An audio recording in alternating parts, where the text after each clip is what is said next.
Luxury car company Mercedes Benz ने उद्योगपति Cyrus मिस्त्री की दुर्घटना में मौत के संबंध में अपनी अंतरिम रिपोर्ट पालघर पुलिस को सौंप दी है। इस रिपोर्ट में कहा गया है कि सड़क पर डिवाइडर से टकराने से 5 सेकंड पहले गाड़ी में ब्रेक लगाए गए थे। एक वरिष्ठ अधिकारी ने शुक्रवार को ये जानकारी दी और उन्होंने कहा कि कार का निरीक्षण करने के लिए मर्सिडीज बेंज कंपनी के विशेषज्ञों का एक दल सोमवार को हांगकांग से मुंबई भी आ रहा है। पालघर के पुलिस अधीक्षक बाला साहब पाटिल ने कहा, मर्सिडीज बेंज ने अपनी अंतरिम रिपोर्ट पुलिस को सौंप दी है। इसमें कहा गया है कि दुर्घटना से कुछ सेकंड पहले कार की रफ्तार करीब 100 किलोमीटर प्रति घंटा थी, जबकि पुल पर डिवाइडर से टकराते वक्त कार की स्पीड थी करीब 89 किलोमीटर प्रति घंटा। रिपोर्ट के अनुसार दुर्घटना से 5 सेकंड पहले कार में ब्रेक भी लगाए गए थे। पाटिल ने कहा कि क्षेत्रीय परिवहन कार्यालय यानी आरटीओ ने भी अपनी रिपोर्ट सौंप दी है।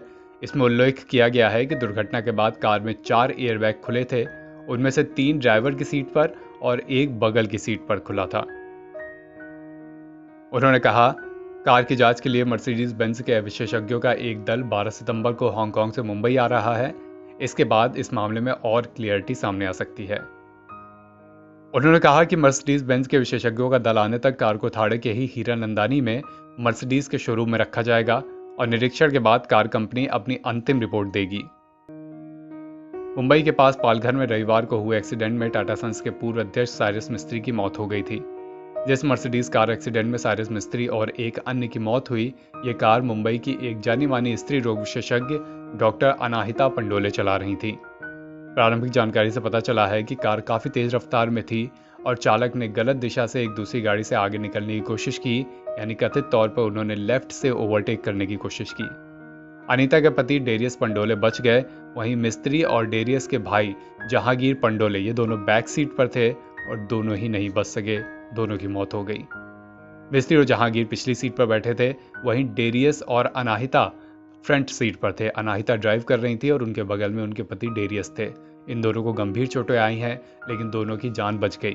वहीं बैक सीट पर बैठे दोनों पैसेंजर्स की, जिसमें साइरस मिस्त्री भी शामिल थे, मौत हो गई।